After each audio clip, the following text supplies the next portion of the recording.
성도 여러분 안녕하십니까? 오늘의 말씀은 민수기 18장 8절에서 20절 말씀입니다.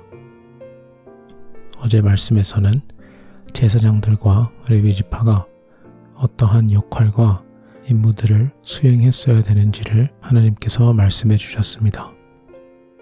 오늘 말씀은 크게 두 부분으로 나누어져 있습니다.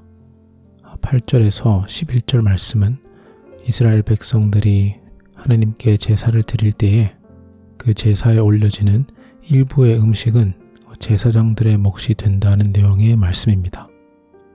그리고 12절에서 19절 말씀은 이스라엘 백성들의 곡식이나 열매 또는 짐승이나 심지어 자녀들 모든 것들의 첫 번째는 하나님에게 드려진다는 내용의 말씀입니다. 그리고 마지막 20절 말씀에서는 하나님께서 제사장들에게는 주어지는 땅이 없을 거라고 말씀을 하십니다. 오늘 말씀을 구체적으로 적응하기에 앞서서 간단하게 다루고자 하는 내용이 있습니다.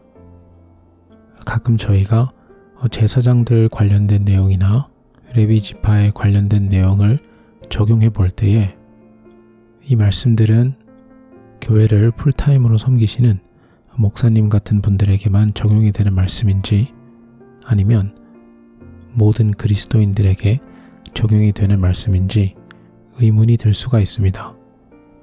일단 분명한 것은 교회에서 나의 직분과 상관없이 그리스도인이라면 하나님께서는 우리 모두가 거룩한 하나님의 왕 같은 제사장이 되기를 원하십니다.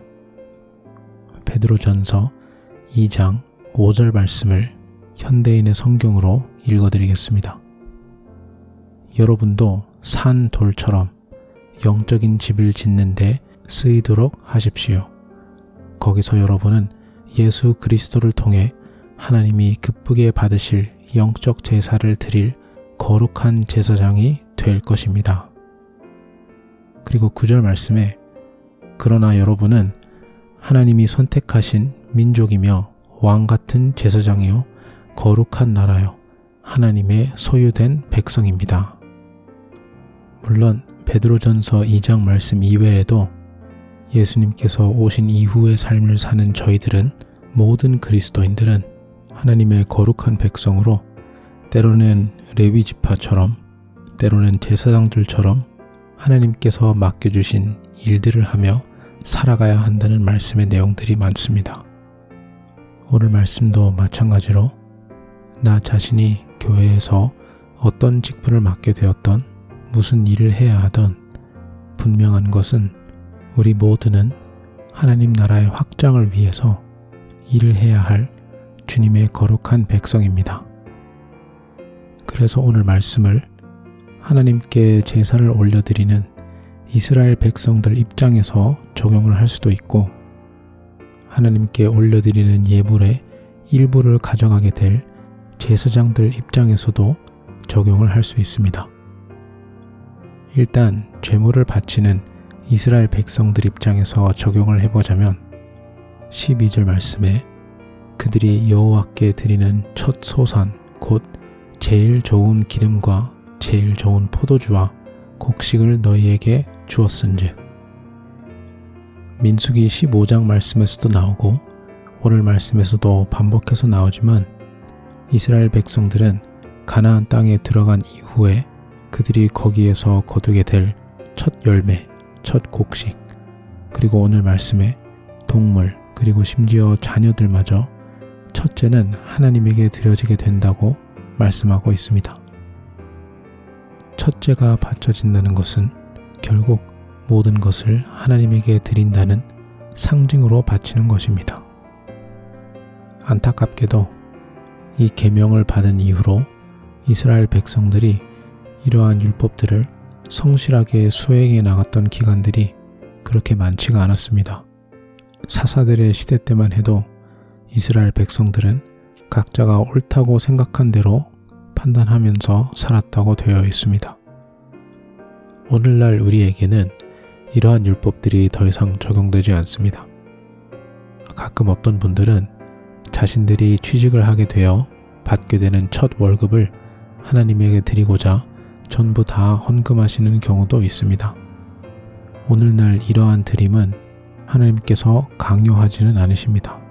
단 우리의 마음이 변화되어 진심으로 나의 모든 것이 하나님의 것이라는 것을 인정하면서 살아가게 되면 하나님 나라의 일을 위해서, 선교를 위해서, 교회를 위해서, 주변의 어렵고 힘든 사람들을 위해서 나의 돈과 나의 시간을 쓰고자 하는 마음이 생기게 됩니다.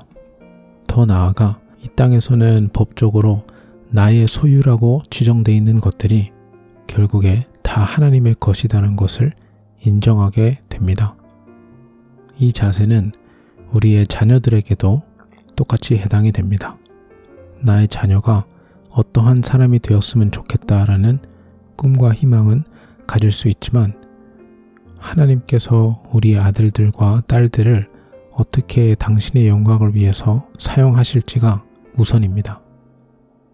하나님께서는 이 사실을 이스라엘 백성들이 항상 기억할 수 있도록 오늘 말씀처럼 이스라엘 백성들은 자신들의 모든 것의 첫 번째는 하나님에게 드려져야 된다라고 말씀하고 계십니다.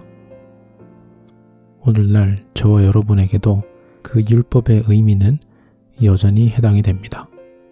우리의 모든 것은 하나님께서 주신 것이며 하나님의 영광을 위해서 사용해야 한다는 것을 기억해야 합니다.